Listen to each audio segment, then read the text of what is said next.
Good morning, everyone. Thank you very much for taking the time to join us for today's Executive Insights by Mediacorp webinar, Women in Business Mid-Career Metamorphosis.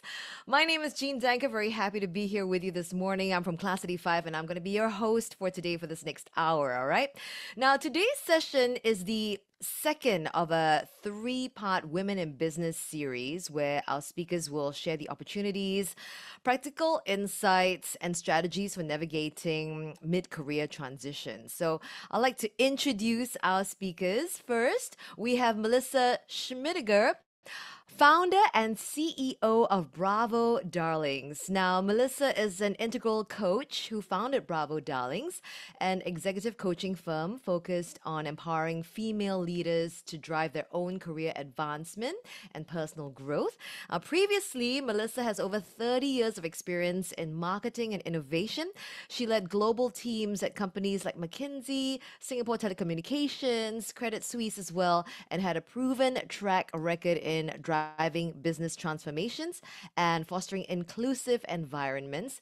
Now, living with epilepsy since childhood, Melissa draws on her own resilience to help others overcome challenges and reach their full potential.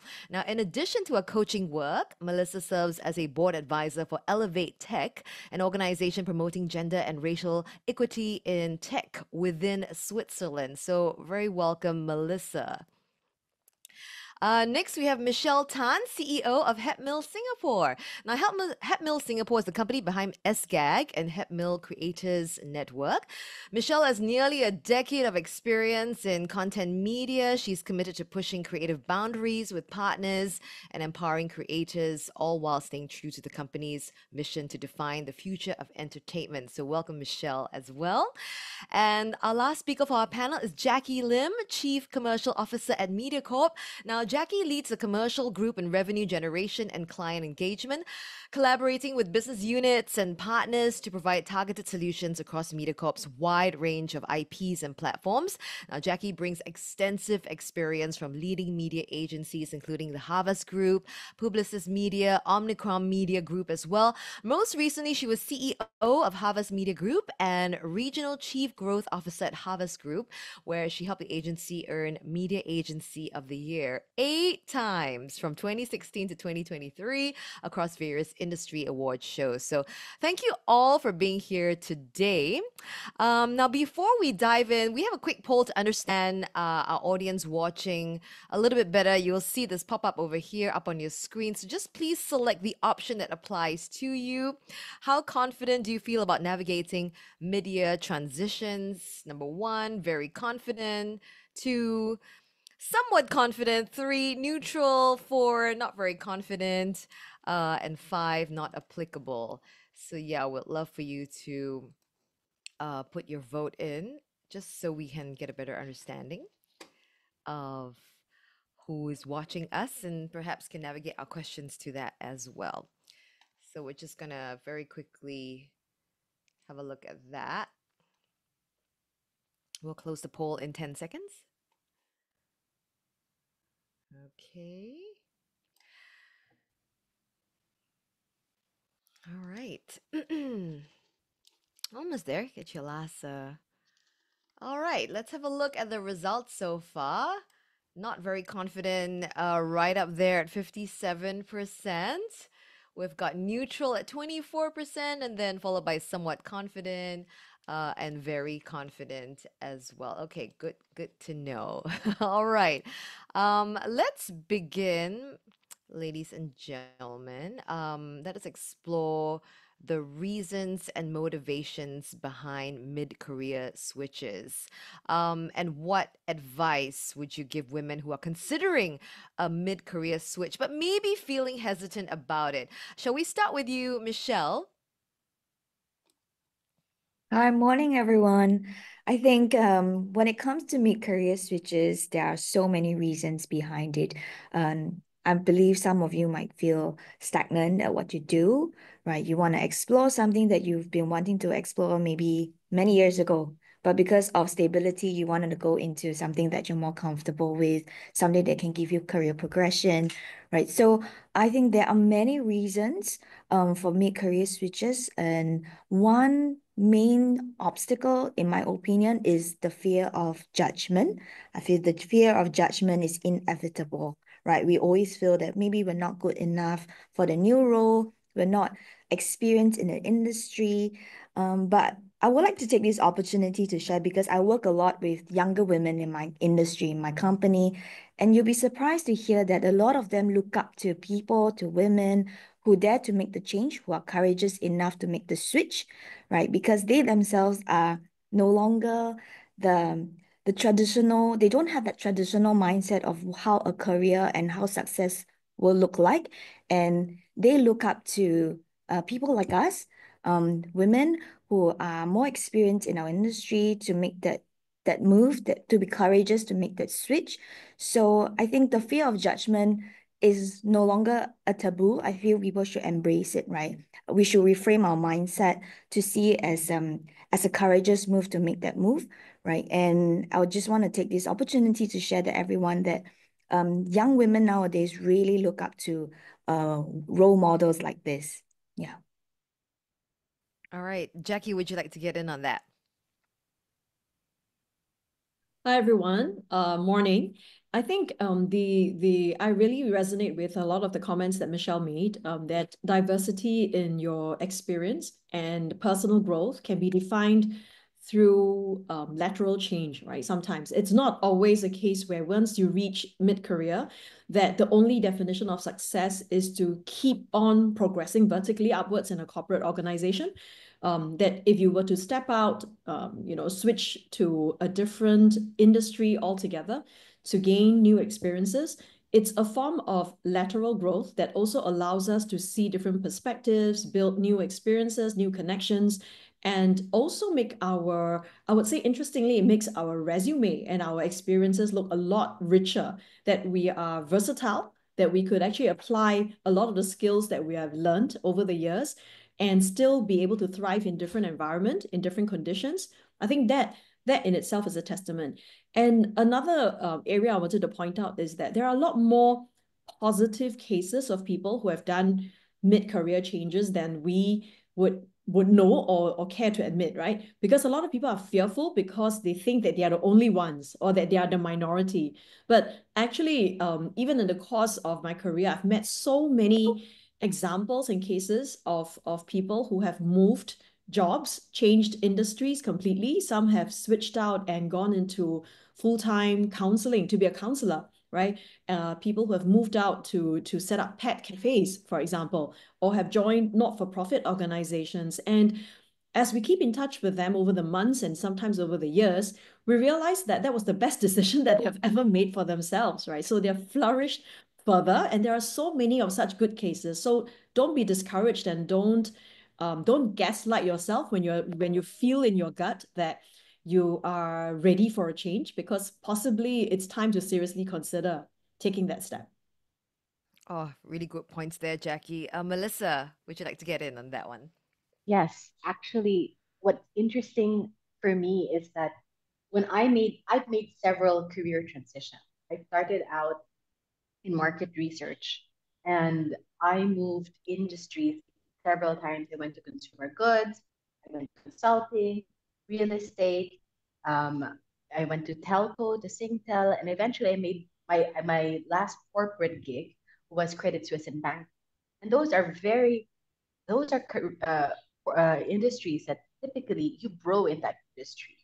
But every time I moved, people valued my experience in insight and in marketing, and it was always a move up.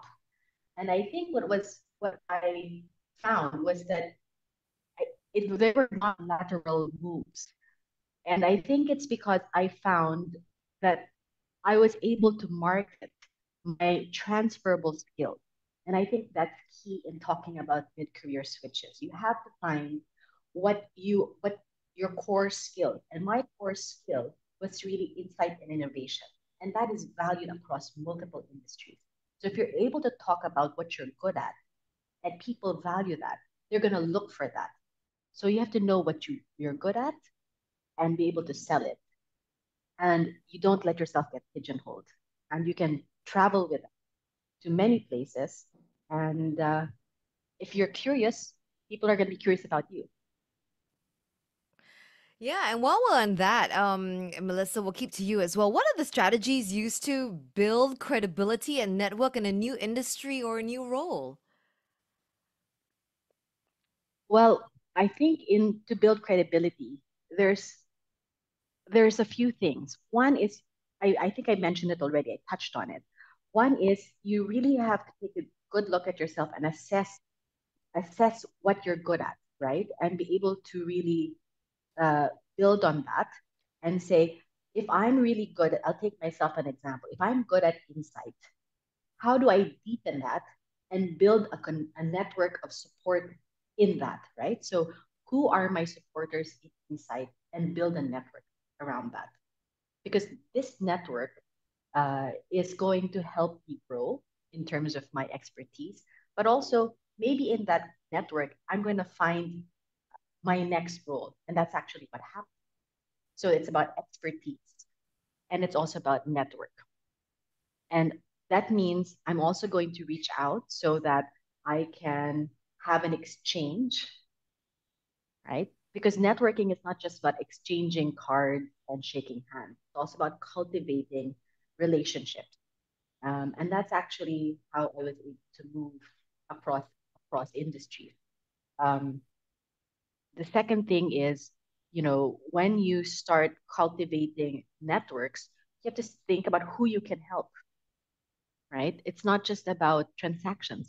You also have to be the person who gives, right? So think about who you can give and who you can help, because that's going to pay forward in the future. I like that, thinking about who you can give and who you can help. Melissa, thanks for that. Jacqui, what about you? I would probably want to expand a little bit more on internal credibility and networking first. Yeah, because when we talk about credibility and networking in a new role, it could be internal focused or external focused, right? So I wanted to touch a bit more on internal, which means the organization or the place that you're new to.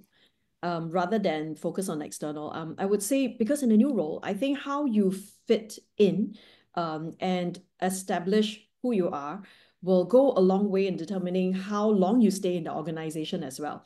So I would say, for example, maybe just three key areas. Like firstly, I think if we're guided by humility, right? That even if you are in a mid-career point before you switch into a new role, that you may not know everything about the new industry. So seek first to understand before seeking to be understood, right? So the willingness to listen and understand and seek help and advice in areas that could be new to you, I think that would be a good start when we're in a new place.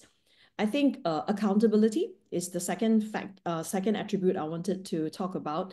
When we deliver on things that we've committed to, it will build trust amongst our colleagues. So when we work between different departments or when you're in a new place and building new relationships with your colleagues, and everyone is new to you, right? So the ability to deliver on things that you've committed to shows that you're a person who can be trusted.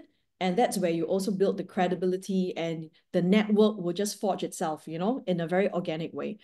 And third, I think it's value and fresh thinking, right? Because you're new and you're from a different industry, if you were to join this organization or this new place, I'm sure with all the skills and experiences that we've built in the previous job, even if it's an unrelated industry, there will be value and fresh thinking that we can bring into the business that we're in the new areas that we're in. So I think if we can demonstrate that value and fresh thinking, it also will set us in a good place to build that credibility internally and to build stronger network. Yeah, and we often hear about like older workers facing employability issues. What are some effective ways to combat like age-related biases in the workplace? Michelle.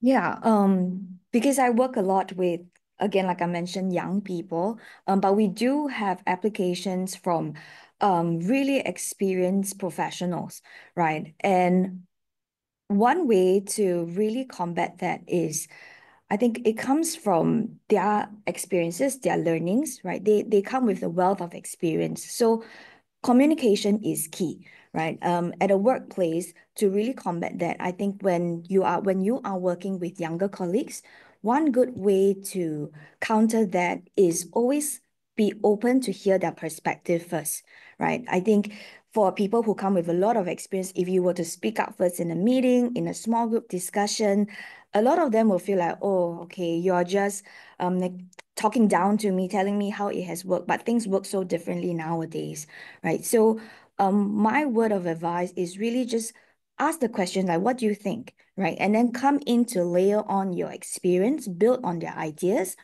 Through this approach, um, communication will be flawless. Both sides are open to listen and build on each other's ideas.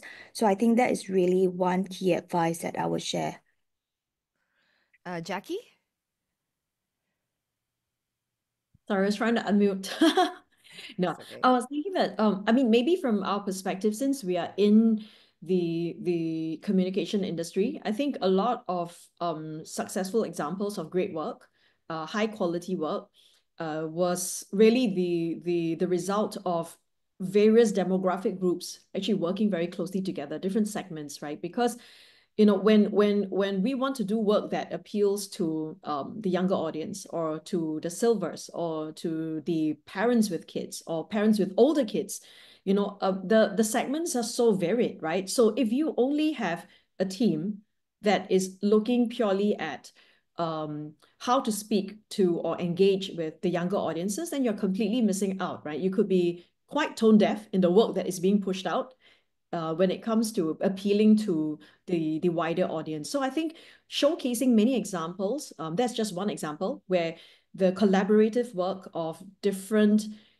talent that comes from different and very diverse backgrounds, diverse age groups. It's not just about the age diversity, but also, diversity in all ways and forms, to be able to produce the best kind of communication work in the market. So when we demonstrate more of such good cases where everyone works together and brings different perspectives to the table, and how that has elevated the quality of our work, or the results that we manage to bring in, I think that will build a lot of confidence from the rest of the organization that it's paramount to work together, and that different age groups bring different things together, into a project. Thank you, Jacqui. Now, before we continue with the discussion, we just also want to find out more about the challenges that you face as a working professional. You're going to see a pop up on your screen right now. So do select an option that applies to you. All right, we'll give you some time to look at that as well. And also, if you do have any questions that you want to ask that we can sort of hit towards the end of the session, you can do so as well and put it in the Q&A box, yeah? All right, here it is. Biggest challenge as a working professional. What is it? Work-life balance. That seems to be, a thing that none of us can really sort of do. It's hard. Career advancement, networking, or finding mentorship. We'll give you a couple of moments to vote. Which is your biggest challenge as a working professional? All right, a couple of seconds there. Just hit one of them. The biggest challenge to you. All right. Biggest challenge as a working professional.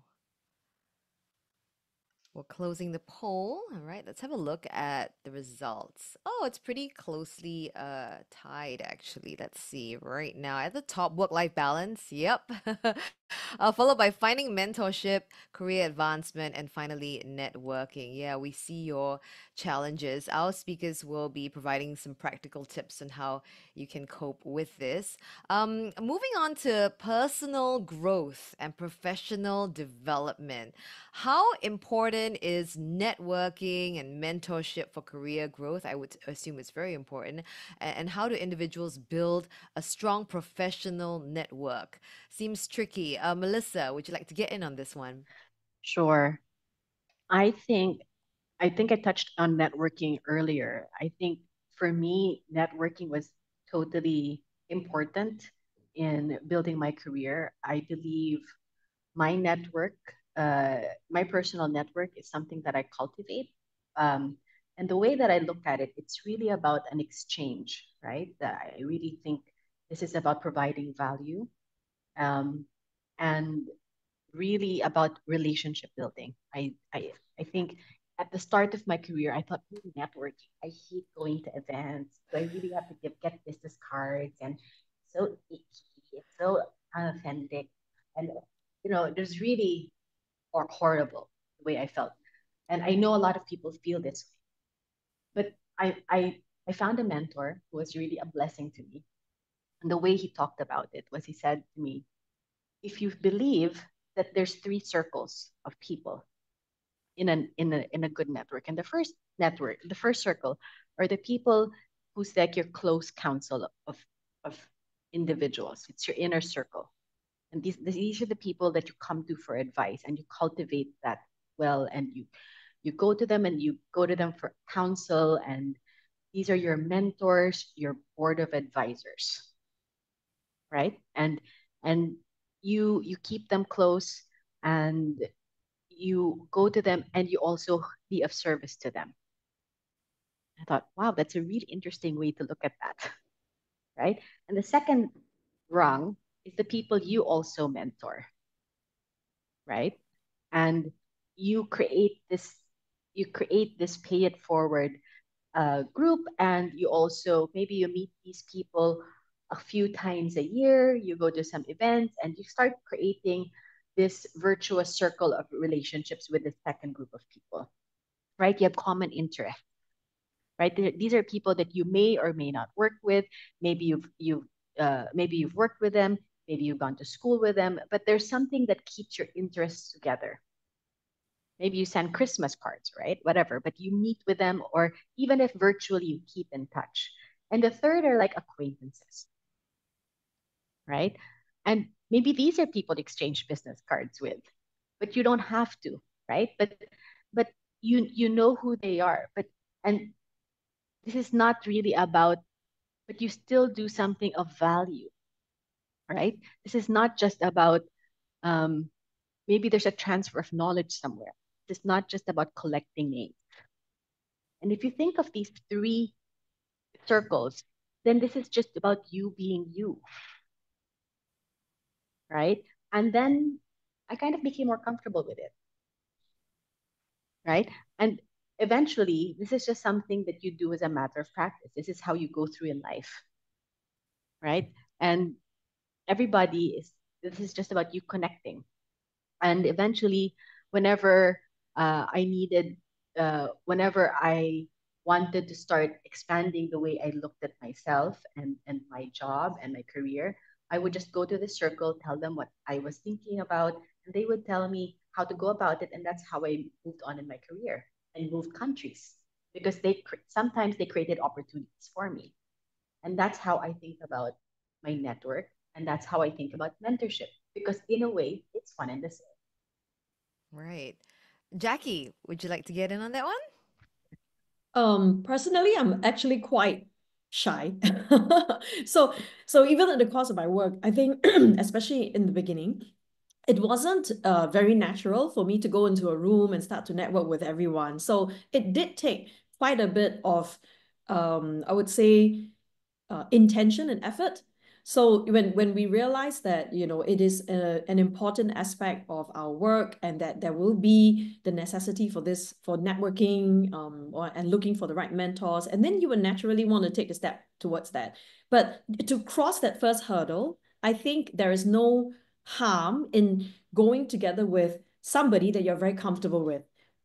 So within your company, it could be somebody that you trust within the industry who's not in the same company, who will potentially be able to attend these networking sessions or events together with you, makes you feel a little bit more comfortable at the beginning, and you take that first step out, right? And then potentially when you start your first networking session, you would have a little bit of a balance between comfortable people that you already know and new friends and new connections that you are seeing for the first time. And after a couple of these sessions, you will start to feel more comfortable in even going for these networking opportunities and meetings and lunches, for example, on your own. It takes a little bit of time to get there. Not everyone is a natural and highly sociable person who can find every topic under the sun to talk about, right? So some people need a bit of time to warm up and everything. So don't be afraid to pull a friend or pull a colleague or pull your supervisor along for the first few sessions to get yourself started. And once you cross that barrier, somehow you find, hey, actually it wasn't so bad. And I did make some good new friends. Maybe out of 10 to 15 people you could have met that day, you might only keep in touch with, say, 3, right? Or continue conversations with 3. But that's okay, because that's a good start, right? And then you keep building from there. And when it comes to mentorship, I wanted to say that very often it's also because the potential mentee does not take the first step to request the other party to be the mentor. So there's a lot of, oh, how do I start this conversation? How do I approach her? Or how do I approach him? Who could build that connection? So usually they end up walking away just hoping that they will be approached.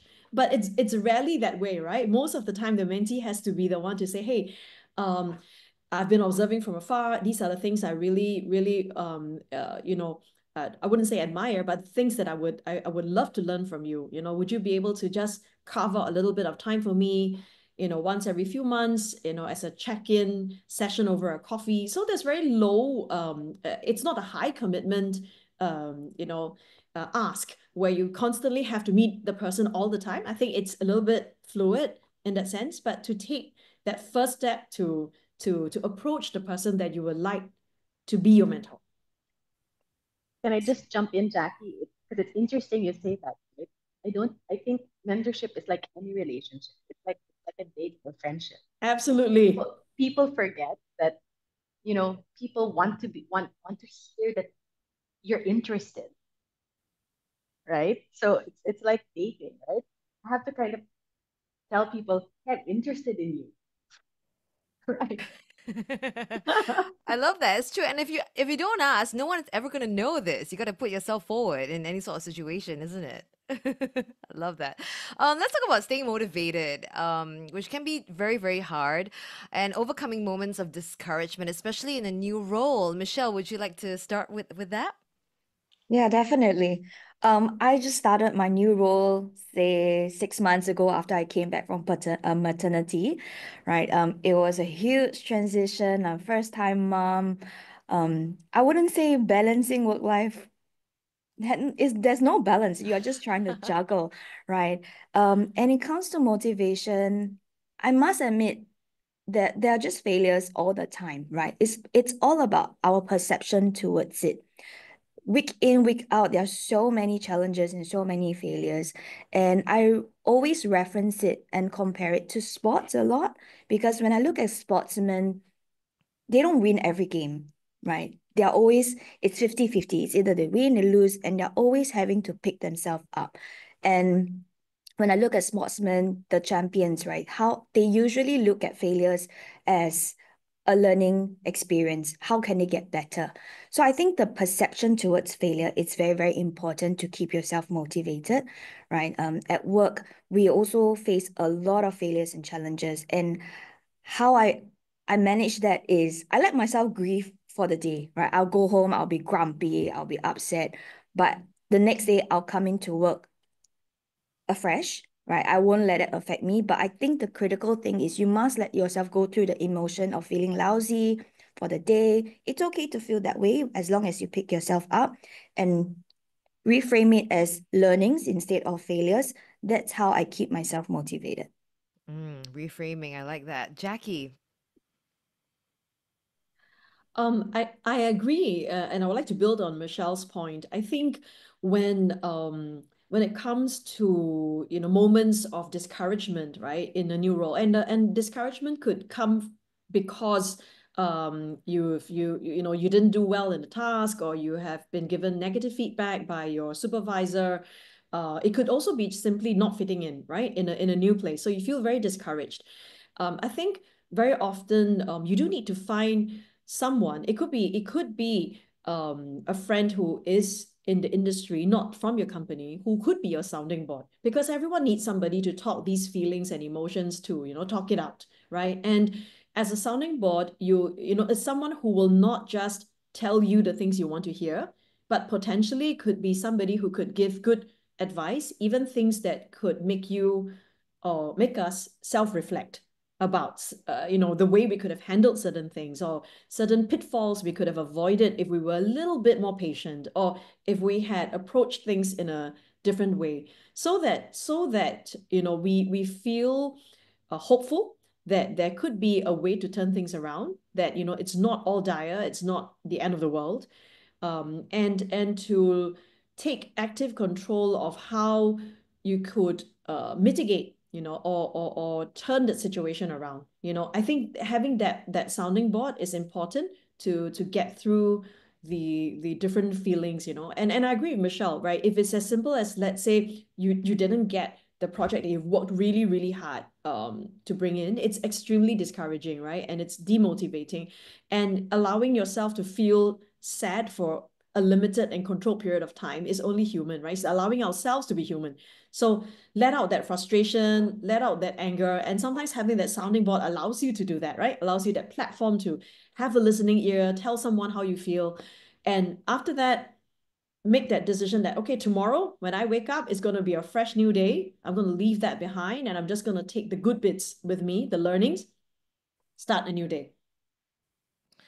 Let's go back a little bit to the work-life balance. Is there such a thing anyway, work-life balance? How to manage like a healthy balance between, having family responsibilities while pursuing your career goals. Melissa, would you like to start?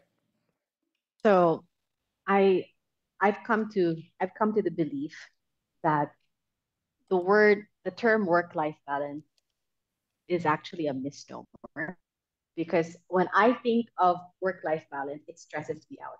It gives me the image of this person who is teetering on this tightrope, right? And by definition, work and life, I see this person on this tightrope trying very hard to balance, and just one more thing is going to make this person fall, right? And it's a constant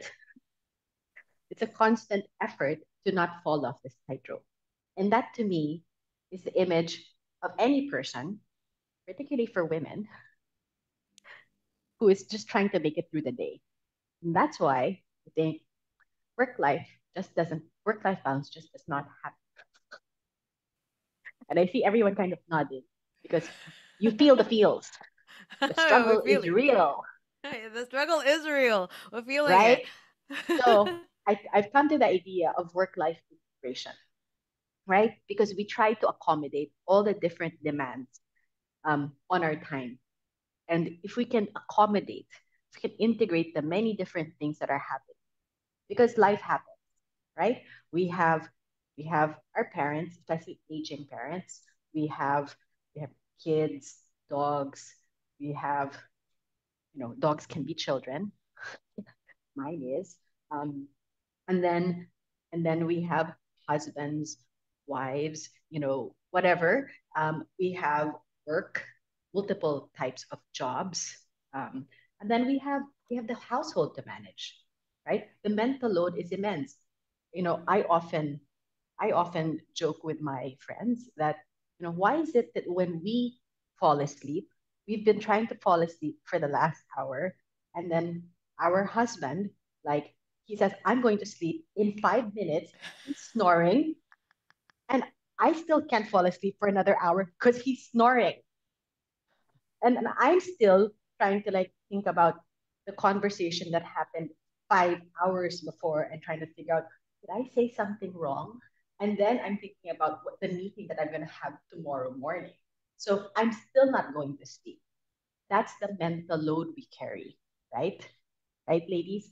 And that's why if we think about how do we allocate our days so that we're fully present in the moment instead of having two phones going at the same time, right? Instead of saying, okay, here in this cafe, I'm with you, but let me check my phone. So let's be present. if we're with a friend, let's not look at the phone. Let's enjoy the friend, right? We have to accommodate this friend and be present there. Let's accommodate work. So we're really there at work. And that's what I mean about really having being fully present at every moment. And that's what I've learned about myself. When I can do that, then I have more capacity. My battery is charged for every moment in my life. That's how I've integrated my life. Instead of trying to be superwoman with two phones and so many bags, trying to carry everything because I can't do that. Because I'm gonna fall off my tightrope. And that's how I've learned to really be more masterful in carrying my load and sleeping better at night. So I can also fall asleep before my husband. And I can like also be more peaceful. And that's how I've integrated work life for myself, right? And everybody has different boundaries, right? So setting boundaries among the different parts of our life, having clear priorities, and being more present in every moment. And that's how I think about work life integration. Okay, thank you, Melissa. Jackie. Oh, I actually love all the points that Melissa made, and actually earlier on in my career, I used to be someone who would be exactly like how Melissa describes, right? Like juggling two phones, responding to everyone, trying to not get all the emails and the messages piled up, if I'm not able to reply to them instantly. So, but actually the irony, or rather the interesting thing is that when you are present in the moment, let's say I'm catching up with an old friend today, okay? And I've made, let's say, an hour or an hour and a half to do breakfast. And if I spend that 1.5 hours talking to this friend and being very much in the moment, setting the boundaries that I would silence my phone, I would, turn it the other way around so I don't even see the messages, and I would actually engage and participate in a conversation truly, right, and deeply. At the end of that 1.5 hours, you feel very fulfilled. You feel that you have captured, you have achieved, that what you wanted to get out of it, which is really to find out how your friend is doing, talk about the good old times, right? And build that bond. You feel so nourished emotionally, right? That it also affects you physically. And you are very charged. So when Melissa says that every engagement becomes like a charging station for you because you are fully present and you feel enriched in all ways, after that you'll be able to better perform all the other tasks at work. So the natural worry is that, oh, what if at the end of the day, when I start looking at my messages and my emails, there will be like 200 uncleared messages, right? Then you'll be even more stressed.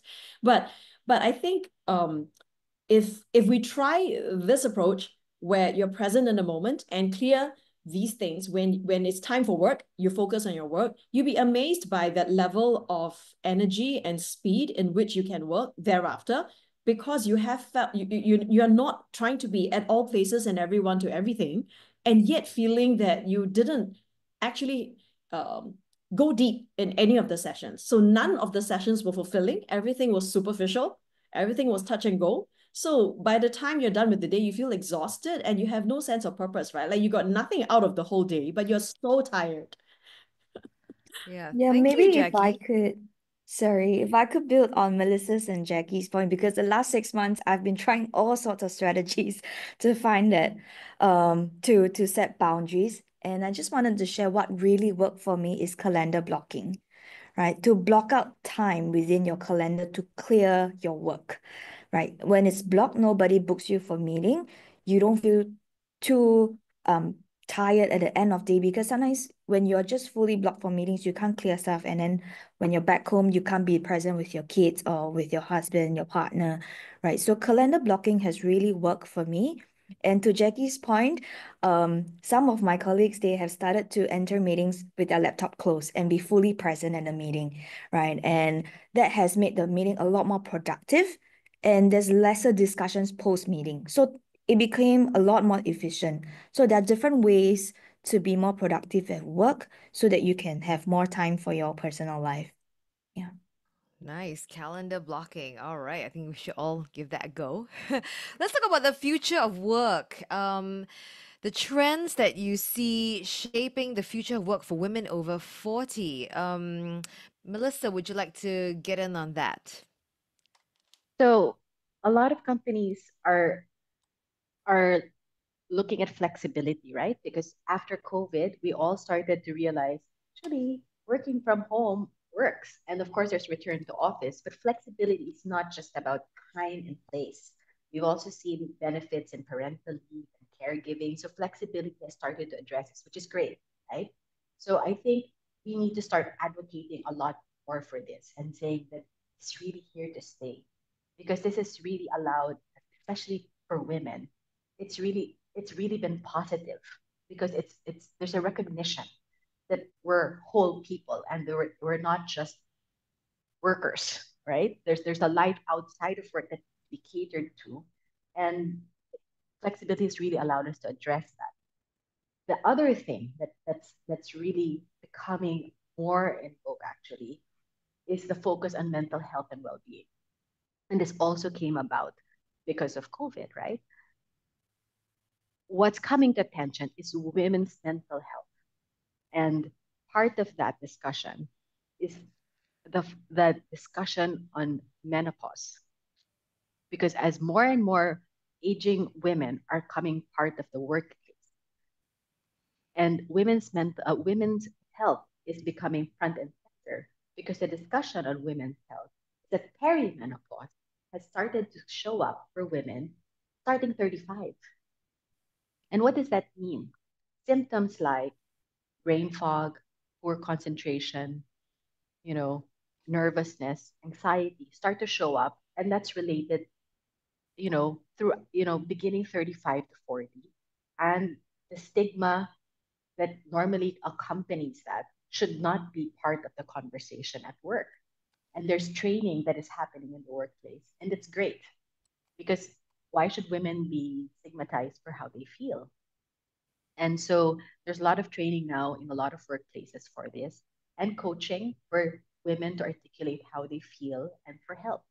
So this is in some of the major companies, there's actually more and more help for this. So hopefully this is the stigma, particularly in Asia, it should reduce and more. And I know in Singapore there's already like a lot of programs that are now becoming apparent for this. I think there was one, What the Fog, that happened in September. So hopefully the conversation will be intense. All right, thank you, Melissa. I think we're ready to move on to some Q&As. We have a couple of questions coming through. Thank you very much for that as well. I do think we have time for maybe 2 or 3 questions. So let's start with this first one, which is a bit of a combination with some questions that came through together. There is always a stigma against older workers, especially when the hiring manager is younger. It's even worse if you're above 50. Hirers can also be biased towards applicants that are not within the industry, or bosses are biased against employees that didn't come from the same industry. They might not appreciate alternative views. What are your thoughts about it? What can we as a mid-career switcher do? Jacqui, would you like to get in? Oh, I think it's a very interesting question and a very real one. I wouldn't say all employers are attuned or open to hiring, employees from all age groups, right? I think but at least I think in how I've gone about hiring, I think a lot of it has nothing to do with the age. It's more of what exactly is the job description, what is the profile of the person that we're looking at, and the profile does not include the age, right? So the profile could be the experience of the person, the attitude, the mindset, the creativity, which at the end of the day needs to be showcased through the entire interview process, right? So when the applicant sends in their resume, I think other than just talking about experiences, it's also whether we can get an insight to the person's personality, the projects that they could have done, potentially even things that they could have done outside of work that would have painted a more holistic picture of this person that we are potentially considering to hire and bring on board as part of the family or part of the team. So I think it's about meeting those expectations, not just the hard skills. And if you don't have the exact hard skills, what are the transferable value and expertise that you can bring from your years of experience? Let's say the person is above 50, right? Years of experience, having worked in different jobs, different functions that he or she could potentially bring to the table in relation to that role that we're hiring. I think that would be a bigger factor for me, the person's ability to know where he or her or she can contribute. And sometimes looking at how this individual has done things outside of work would also be very interesting for us, right? Because it shows the personality, their passion points, their ability to also toggle many different priorities and draw boundaries, perhaps. That's why they are able to pursue things outside of work hours. And then we will look at the person holistically. Rarely do we even look at the age when we are hiring someone. It's really the profile and the fit. Michelle, would you like to jump in? Yeah, definitely. From the hiring perspective, usually when the applicant is older, they tend to come with a lot more experience. So actually, the perception is an expensive hire, right? So there is that perception that they are more expensive to hire. So I feel what would be really useful is a really short cover letter to share that you are open to negotiation of the pay package, right? So that at least could get you into the interview round, right? And to build on Jacqui's point, right? Talking about your interests actually is very critical because we are looking for people who are adaptable. They are able to follow the company culture, people molded, right? For a more experienced hire, the perception is maybe they are pretty much set in stone in how they work, their habits, right? So if you're able to share with us a little bit more about your interests, how you're always willing to learn, to adapt, I think these are very important factors to get you into the interview round. Yeah, so cover letter is actually quite critical, short description, to share a little bit more about yourself and how you'll be able to adapt to the new company. Yeah. Right. Melissa, share your thoughts. So I've been actually working with a few people who very experienced hires, a very experienced people who were for some reason where they were made redundant and they needed to get back into the workforce.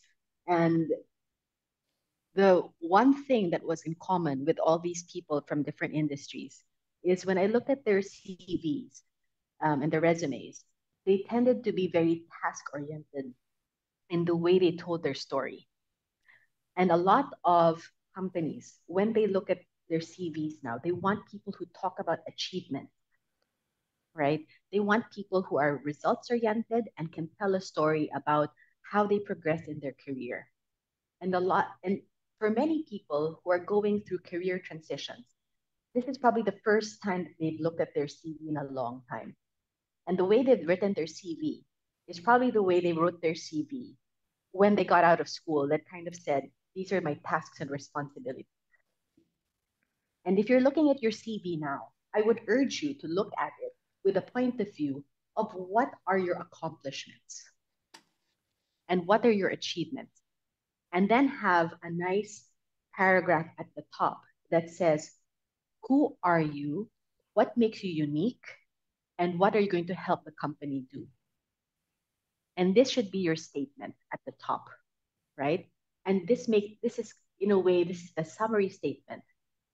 Who I am Melissa. I help women leaders unlock their potential. I'm just making this up, so but should think of something that makes you unique and positions you, that makes you distinctive. And I am looking to, and think about what that summary statement, right? And then your CV, the rest of your CV should tell tell the story about those accomplishments, should help support that summary statement. Instead of saying, uh, uh, uh, a lot of them said like, uh, reported, filed a report, uh, you know, did this transcription. Everybody does that. but did you create revenue, managed revenue for, sold, created award-winning campaign. Now you have to sell your achievement. That's what's going to get you into the door.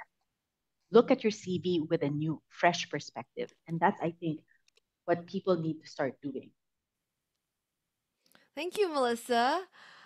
All right. Well, all really, really great thoughts and insights this morning. Now, also as we've heard today, taking charge of your career, staying adaptable in an ever-changing workplace is just absolutely key. Workforce Singapore will be rolling out their career health campaign at the end of this month, so do look out for it. Now, this initiative seeks to empower Singaporeans to focus on career development by taking a skills first approach, and there's going to be resources to help you take some proactive steps towards improving your career outcomes through training or on the job learning and intentional career moves as well. All right. Now, in closing, panel, what advice would you give women to stay adaptable and thrive in a changing workplace environment? What are the skills and the mindsets that will be most valuable? Michelle? Yeah, I think for me, one of our company values is actually be okay with being uncomfortable, right? You have to be okay with being uncomfortable. If not, you will not find yourself grow, right? There are days and periods where you feel like, okay, my schedule is all right. I'm having an easy day at work.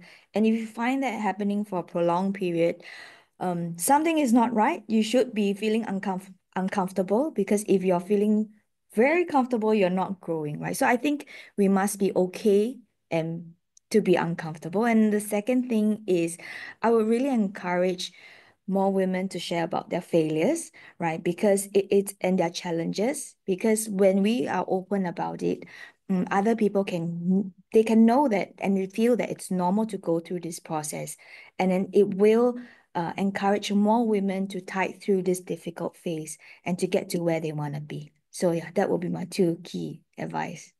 Thank you. Melissa? I think my one piece of advice, it would be to build your network of support, right? Because we don't go through this life alone. We have to have a tribe that cheers us on. We also need to support other women, other men, but especially other women, right? Because we have to make sure that we are growing with others, and we are also helping other people grow. And we don't we are always going to need the support of other people as we thrive in this world. You know what? Let's get back to one question here that we've got.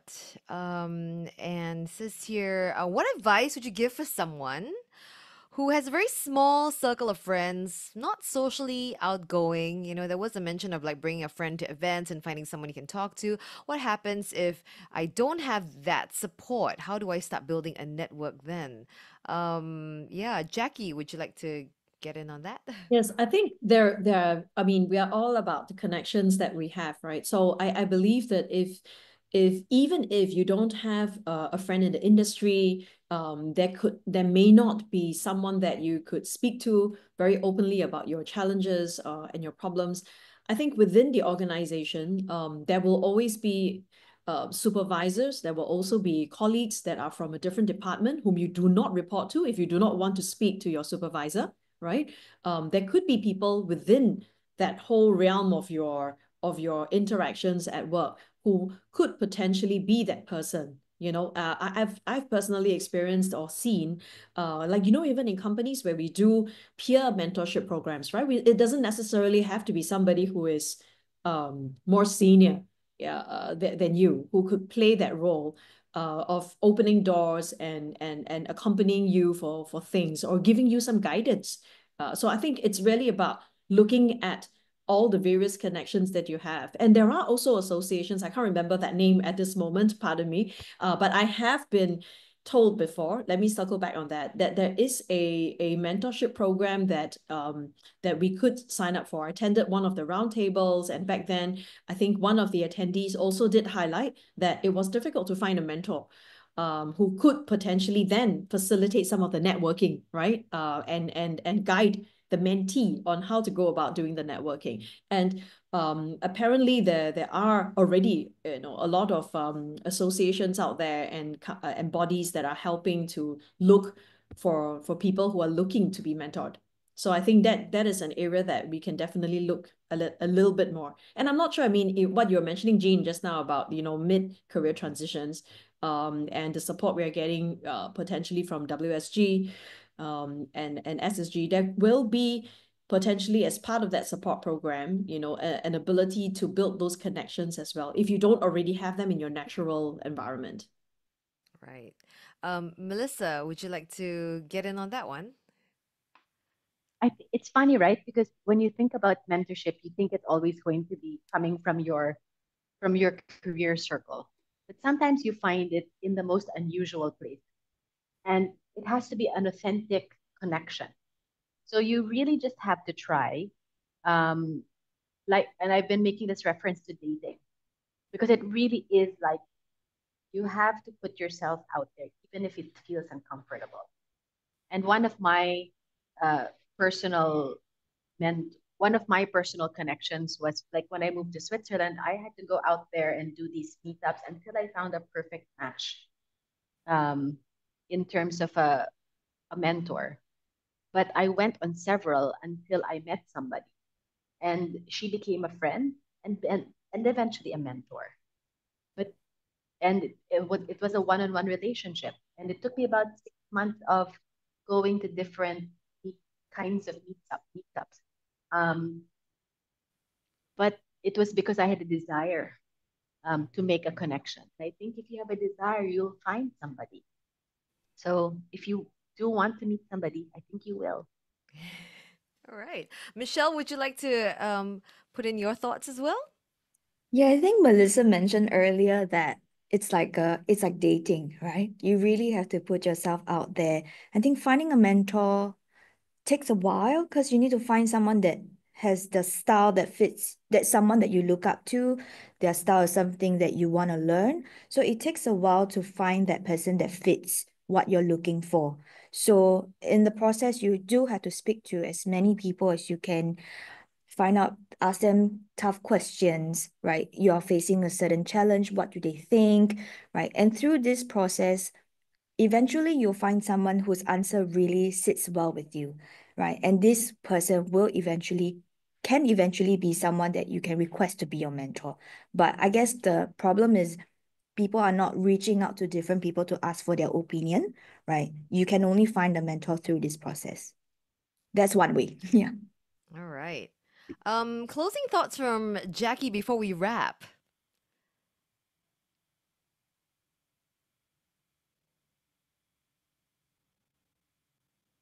Ooh, if you can. Apologies, I was always having issues with my audio. No, I think I think a lot of things have been covered today. And it's not the topic that we spoke about today is not something that can be, covered exhaustively, within an hour. I think even if we were to hold a similar session in a couple of months, I believe that there will be similar issues. It is a process, right, of trying to make things more enabling and more supportive for women in the workforce, and especially in the mid-career transition phase. So I would say that we just need to stay curious and adaptable to all the changes. Change is imminent, change is always there, and to have the courage to reach out for support, be it from friends or peers or your supervisors, or like as what Melissa said, people that you meet along the way who are not even from your workplace, that to get the support system, and that we don't go through the journey alone. Everyone needs a kind of support system of sorts. So we do have to reach out and get as much guidance as we can as we move along in all our career transitions, and never be afraid to diversify and to learn new things, because that will enrich our lives even further. Thank you very much, Jackie and Melissa and Michelle. I really appreciate your time this morning. It's been a very meaningful and fruitful session as well. And I hope that you watching, you've gathered some invaluable advice and perhaps are more confident when you think about switching careers or transiting into a new role. Now, if you are looking for more practical tips to enhance your work performance, do look out for our last installment of Women in Business. The webinar is coming up very soon. It's on prioritizing well-being for enhanced performance. That's happening on the 5th of December. So thank you very much, everyone, for coming to Executive Insights by Mediacorp. Once again, thank you to the panel, and I hope you guys have a nice day ahead. We'll see you again very soon. Thank you.